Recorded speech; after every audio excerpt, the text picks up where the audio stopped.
दोस्तों नमस्कार, स्वागत है आपका फील्ड स्टडी मंत्रा यूट्यूब चैनल पे। यूपी ट्रिपल एस सी लेखपाल भर्ती, देखो एक पुरानी भर्ती आई थी 8085 पदों पे, उसमें कुछ पद खाली रह गए और बाद में जो बीडीओ वगैरह थे, वन दरोगा, वन रक्षक वाले, उन लोगों ने छोड़ दिया। तो कुछ और भी पद खाली हो गए, तो लगभग समथिंग में 1 से 1,500 या 2,000 के समथिंग में पद खाली रह गए। लेकिन अब जो वेटिंग लिस्ट की बात चल रही थी, मैंने कहा था कि अगर वेटिंग लिस्ट पहले आएगी तो इसका नोटिफिकेशन डिले होगा। जो ईपी ट्रिपल एस सी लेखपाल का नोटिफिकेशन निकालने वाली वो डिले हो जाएगा, क्योंकि अभी अध्याचन पूर्णतः है, पहुंचा नहीं है। और जब अध्याचन वापस ले लिया था पहले राजस्व परिषद ने, राजस्व परिषद दोबारा से इस शाखा सबका कलेक्शन करके, मतलब सारा डेटा मंडलों से कलेक्ट करके भेजेगी, मतलब अध्याचन यूपी ट्रिपल एस सी में, तब इसका नोटिफिकेशन आएगा। तो अभी जो अखबारों के माध्यम से आपने पहले भी सुना होगा, 8,500 पोस्ट आ रही हैं, तो आज भी अखबारों में ऐसी सुर्खियां हैं कि इसमें पोस्टों की संख्या 9,000 के पार होने वाली है। तो ये तो बहुत बड़ी वैकेंसी हो जाएगी, क्योंकि 8,085 पहले निकली थी, वो भी भरी नहीं गई थी। इस बार 9,000 पोस्ट बड़ी बात हो जाएगी। और 9,000 का ये मान लेना 9 चौक 36, 3,60,000 बच्चों को क्वालिफाई करा जाएगा। 3,60,000 कम से कम, क्योंकि पिछली बार 2,45,000 क्वालिफाई किए गए थे, 2,46,000 या 2,45,000, उसके में 2,12,000 लोगों ने पेपर दिया था और लगभग 7,897 लोगों का सिलेक्शन हुआ था। बाद बाकी जॉइन लोगों ने किया नहीं, इस प्रकार से हुआ था। तो इस बार तो एक बड़ी वैकेंसी हो जाएगी। 9,000 अगर लोग, मतलब नोटिफिकेशन आएगा तो बड़ी वैकेंसी हो जाएगी। और पैट का स्कोर पिछली बार की तरह, मैंने कई बार बता चुका हूँ, पिछली बार का पैट का स्कोर और इस बार की पैट के स्कोर में बहुत ज़्यादा अंतर है, डिफ़िकल्टी लेवल का भी और हर चीज़ का भी। तो आप पिछली बार जो भी पैट का स्कोर रहा हो उससे कोई मतलब नहीं है शॉर्ट लिस्टिंग का, लेकिन इस बार पैट का जो स्कोर है शॉर्ट लिस्टिंग के लिए, ये 20 से भी नीचे चले जाएगा। ठीक है, जिससे 19 नंबर 18 नंबर भी होंगे वो भी क्वालिफाई हो जाएगा। ठीक है दोस्तों, तो आप अपनी मेहनत करते रहिए, तैयारी करते रहिए। अब मैं दिखाता हूँ उसकी कटिंग, जो अखबार में आज जो चीज़ें सुर्खियाँ बनी हैं, ये इंपॉर्टेंट है आपके लिए देखना, ये मोटिवेशन देगा आपको। क्योंकि नोटिफिकेशन तो थोड़ा समय लगेगा, ऐसा नहीं कि मैं कह दूँ कि दिसंबर में नोटिफिकेशन आ जाएगा, नहीं आएगा नोटिफिकेशन। झूठ बोलने में कोई मतलब नहीं रह जाता उसका। पहले अध्याचन जाएगा राजस्व परिषद की तरफ से ईपी ट्रिपल एस सी, फिर ईपी ट्रिपल एस सी उसमें देखेगा, विचार करेगा और सारा बना के फिर आपको नोटिफिकेशन प्रोवाइड करवाएगा ईपी ट्रिपल एस सी। तो जनवरी में मान के चलिए, जल्दी होगा तब भी ठीक, और ज़्यादा जल्दी हो जाएगा तो फिर बहुत बढ़िया बात है, लोगों को खुशखबरी मिल जाएंगी। ठीक है, तो आओ शुरू करते हैं वीडियो को। वीडियो अच्छा लगता है तो दोस्तों लाइक शेयर कर दिया करो। दिखाते हैं क्या सुर्खियाँ बनी आज अखबारों की। देखो दोस्तों, यही सुर्खी है, लेखपाल भर्ती के लिए अगले सप्ताह आयोग को भेजा जाएगा अध्याचन। मतलब ईपी ट्रिपल एस सी जो राजस्व परिषद है वो डेटा कलेक्ट कर रही है। जितने भी मंडल हैं, 18 मंडल हैं हमारे यूपी में, आपको मालूम ही है, 75 जिले हैं। तो होता क्या है, जिले से डेटा जाता है मंडल पे, और मंडल आयुक्त जो होते हैं वो डेटा को भेजते हैं राजस्व परिषद में। इस प्रकार से चलता है। तो ये देख लो यहाँ पे, लेखपाल भर्ती के लिए अगले सप्ताह उत्तर प्रदेश अधीनस्थ सेवा चयन आयोग को अध्याचन भेजा जाएगा। राजस्व परिषद को 15 मंडलों से रिक्त पदों का ब्यौरा मिल गया है। शेष 3 मंडलों का ब्यौरा भी 2-3 दिन में मिलने की संभावना है। मतलब 15 मंडल दे चुके हैं, 18 हैं, तो 3 मंडलों का रह गया है, तो वो भी दे देंगे। यह भर्ती करीब 9,000 पदों पर होगी। सीएम योगी आदित्यनाथ ने सभी विभागों में रिक्त पदों को भरने के निर्देश दिए हैं। इसी के तहत सभी जिलों में लेखपालों के रिक्त पदों की गणना करवाई गई है। इसके साथ ही कार्मिक विभाग ने यह स्पष्ट कर दिया है कि पहले हुई भर्ती परीक्षा की प्रतीक्षा सूची से कोई भी पद नहीं भरे जा सकते।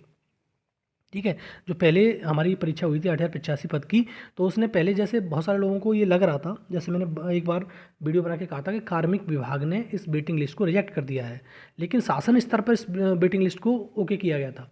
ठीक है, तो बहुत सारे लोग कह रहे थे कि आपके पास कहाँ से स्पष्टीकरण आ गया, आपके पास आपने कहाँ से इस भ्रामक सूचना फैला दी। तो आज खुद देख लो अपनी आंखों से ये।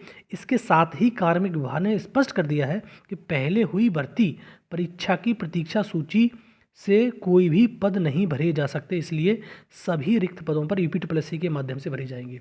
ये कार्मिक विभाग ने पहले ही मना कर दिया था, लेकिन ये वेटिंग लिस्ट वाला मामला शासन स्तर से आगे बढ़ा था। ठीक है, तो शासन स्तर पे ही बताया था कि शासन स्तर से आगे बढ़ा है। और देखो, ये तो एक अखबार हो गया, और दूसरा दिखाता हूँ मैं आपको। देखो दोस्तों, ये अमर उजाला की सुर्खी है, लेखपाल भर्ती 2025, यूपी में लेखपाल परीक्षा से जुड़े अभ्यर्थियों के लिए खुशखबरी। 9,000 लेखपालों के पदों पर होने वाली भर्ती के लिए जल्द ही अध्याचन प्रक्रिया शुरू होगी। और नीचे सारी लिखी, यूपी में लेखपाल भर्ती को लेकर आया बड़ा अपडेट। और ये अपडेट ही नहीं है केवल, तो आप सोच रहे हो कि अपडेट है केवल। लेखपाल भर्ती के लिए अगले सप्ताह, वही सेम चीज़ लिखी है अमर उजाला में, वही अमर उजाला उसका था। अगले सप्ताह उत्तर प्रदेश अधीनस्थ सेवा चयन आयोग को अध्याचन भेजा जाएगा। राजस्व परिषद को 15 मंडलों से, वही सेम उसमें बात लिखी हुई है, यहाँ पर भी लिखी हुई है। तो आप सोच सकते हो कि कितनी बड़ी भर्ती होने वाली है। अगर कार्मिक विभाग ऐसा बोल रहा है और शासन स्तर पर ये वेटिंग लिस्ट वाला मामला चल रहा है, तो दोनों में कन्फ्लिक्ट है, विरोधाभास की स्थिति पैदा होती है। कार्मिक विभाग पहले ही इस मतलब वेटिंग लिस्ट को रिजेक्ट कर चुका था। लोगों ने प्रयास किया सांसदों के द्वारा और बहुत सारे प्रयास किए गए, तो शासन स्तर पर इसको ओके किया गया था। अब देखो होगा क्या क्या नहीं होगा ये तो वक्त बताएगा। और जैसे मैंने पहले भी कहा था कि आपको दो चीज़ों में से एक चीज़ देखने को मिलेगी जल्दी। पहले अगर वेटिंग लिस्ट आती है तो ये तुम्हारा नोटिफिकेशन बहुत डिले हो जाएगा, और नोटिफिकेशन आता है तो ये तुम्हारी वेटिंग लिस्ट बहुत डिले हो जाएगी। लेकिन अब इस जो आज खबर निकल के आई है कार्मिक विभाग वाली, तो उसने ये स्पष्ट कर दिया है कि आपको वेटिंग लिस्ट नहीं मिलेगी देखने को, सिर्फ और सिर्फ नया नोटिफिकेशन आएगा, उसके माध्यम से ये भर्ती आगे बढ़ेगी 9,000 पदों पर। उसने स्पष्ट लिखा था कि कोई भी मतलब वेटिंग लिस्ट का प्रावधान हमने नहीं किया है, और पहले जो भर्ती हुई है उसमें वेटिंग लिस्ट नहीं आएगी। हम डायरेक्ट अध्याचन के माध्यम से अध्याचन भेजेंगे यूपी को, और वहाँ से नोटिफिकेशन निकलवाएंगे, उसके थ्रू भर्ती भरी जाएंगी। ये मतलब पूरा सार है इसका। अब जो भी होगा दोस्तों, लेकिन भर्ती बड़ी आने वाली है, ये बात में कोई दो राय नहीं है। अगर आप इस चीज़ की आस लगा के बैठे हैं कि हम राजस्व लेखपाल बनना है, तो जिसके भी 18, 19, 20 नंबर हैं, ठीक है दोस्तों, लग जाओ और ये समझ लेना कि 40 गुना छात्र छात्राएं पास किए जाएंगे। अगर आपको भर्ती मान लो देखने को मिली 9,000, तो 9 चौक 36, 3,60,000 लोग पेपर देंगे, और 3,60,000 की रैंक खुद देख लेना, पैट का स्कोर लगा के देख लेना कि कितने नंबर पे बैठ रहा है। इससे ज़्यादा नहीं जाएगा। 18, 19, 20 नंबर तक बिल्कुल क्लियर आपका जनरल में मतलब शॉर्ट लिस्ट हो जाओगे, और कैटेगरी में थोड़ा सा नीचे और आ जाएगा। तो आप ये समझ लीजिए कि आपके लिए बड़ी भर्ती मिलने वाली है। और EPSS के भविष्य में जैसे इससे बड़ी भर्ती आई थी ANM की, ANM के बाद ये भर्ती बड़ी हो जाएगी इसके लिए। लेकिन उस भर्ती में स्पेशल भर्ती थी, ये 3 ओपन की भर्ती है, इसलिए थोड़ा लोग ज़्यादा प्रेफर करते हैं। और वो लोग ज़रूर पछताएंगे इस बार जिन लोगों ने पैट का एग्ज़ाम नहीं दिया। पिछली बार पैट में बहुत कम बच्चे बैठे, लगभग 12 साढ़े 12 लाख के समथिंग लोग बैठे, और वो पछतावा इसलिए होगा क्योंकि अगर ये बड़ा नोटिफिकेशन आ जाता है तो पछताना तो लाजिम बनता है। तो दोस्तों मैं बार बार कहता हूँ कि अगर आप किसी परीक्षा की तैयारी कर रहे हैं, चाहे SSC की, चाहे रेलवे की, चाहे UP की किसी परीक्षा की, फिर भी आप पैट जरूर दिया करिए जब पैट निकलता है। तो 2024 का पैट तो निकल नहीं रहा, और 2024 का पैट होने वाला है। अब पैट होगा 2025 का, लगिए। अगर पैट आपने नहीं दिया है तो ये निराशा में मत बैठ जाना कि अब तो भर्ती निकल ही जाएगी, अब क्या बचेगा आगे। तो बहुत सारी भर्तियां हैं, बहुत सारी भर्तियां आएगी।